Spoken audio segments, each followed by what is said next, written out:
It's a bit windy. We'll see how we go out here, but I decided I need to get out and get some fresh air, some vitamin D.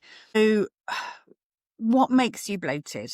If we're not talking about water, well, there's lots of foods that will naturally give you gas, and that's all part of our digestive process. So we all know that beans make us fart, and that's because we don't actually have a digestive enzyme that breaks down everything that we need in those beans. So it leaves residue in the gut, which then just ferments and gives us gas and all those sugars, etc. If we don't chew our food, we can get really bloated.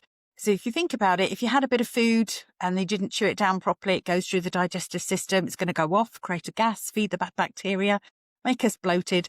And generally our system doesn't work. So one of the best tips for bloating is actually to try and chew your food and really break it down and not drink anything when you're eating. And I know if you've been watching my videos for a little while, you'll see that that's advice I give quite regularly. So that's one of the main things to avoid bloating. So that's eating quickly is no good for us because we're not chewing. So chewing is really important. Hydration generally is important, but not when you're eating, because hydration will help us run all of that digestive system. So the body is going to take water and run the head, heart and lungs first because they've got to get first look in. And if they're not working, doesn't matter if the bottom is working and the digestive system is working because we're dead anyway. So they have to get first look in. So if you're not hydrated, if you're not drinking your water correctly, if you're drinking lots of fizzy pop, that'll add bubbles in as well. But obviously we've got to clean that fizzy pop or teas or coffees. Nothing wrong with having something like that if you have enough water to counteract it.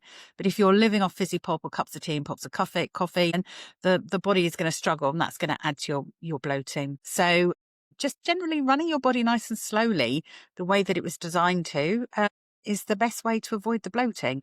You could have reactions to food, intolerances and allergies. And I think we'll do a whole session on elimination and try to do that without getting tested, because we offer tests, but we always encourage people to try and work out things on their own to start off with, save a bit of money. But yeah, that sort of thing will make you bloated. So just go back to basics, run your body the way it's supposed to do. And obviously food that's made from fresh. Now, if we're talking about this economic crisis, then actually making food from fresh is actually the most cost-effective way to make food, basically. So, and to make meals rather than getting takeaways, etc. We were talking the other day with some friends about how much a takeaway was, and for a family of 4, you've got to be looking at 20 to 30 pounds for a takeaway. Well, that's 120 quid a month if you're doing that once a week. So, for other people, like my dad, 30 pounds is his weekly budget for cooking, and he feeds himself quite well on that. So, yeah, chew your food, run your body as basics.